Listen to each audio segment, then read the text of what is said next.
There's a new plan for the U.S. government's full fleet of cars, trucks, and SUVs. The Biden administration wants to replace all 645,000 vehicles with electric ones. Less than 1% of cars on the road right now are electric, but experts predict big growth in the future. Today, General Motors announced all of its cars will be electric by 2035. So are electric cars worth it now? Good question. Here's Heather Brown. So what kind of pickup does this thing get? It's quite quick. That's usually the first question the Dritzes get about their Chevy Bolt. It can pop up the speed pretty quickly. What I didn't realize was how fun they were going to be to drive. You know, it passes really well on the highways. The second, How far can you go without a charge? Summertime, we get about 238 to 250 miles. If we get down to like the zero temperatures, it's around 150 to 170. and the third, It's going to be 4 to 5 years in terms of break-even cost. The dynamic with an EV today is it may be more expensive in terms of the upfront cost. Brendan Jordan is with Drive Electric Minnesota. But over the lifetime, because you're saving so much money on fuel and maintenance, the more you drive it, the more you save. In Minnesota, it's equivalent to about $1 per gallon of gas, which of course depends on the car. But Consumer Reports estimates a savings of $800 to $1,000 a year in gas.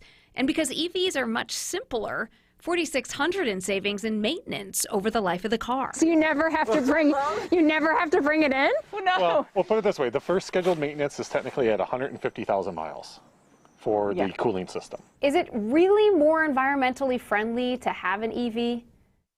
Yeah, it absolutely is. Making the EV battery does require more energy, which means more emissions. Although that will change too as we start to power those battery factories with renewable electricity. But once you start driving, the emissions from charging are about a third of the emissions from gas. Even with today's electric grid, you eliminate those upfront emissions pretty quickly. So if you're thinking, maybe. Are there enough charging stations in Minnesota?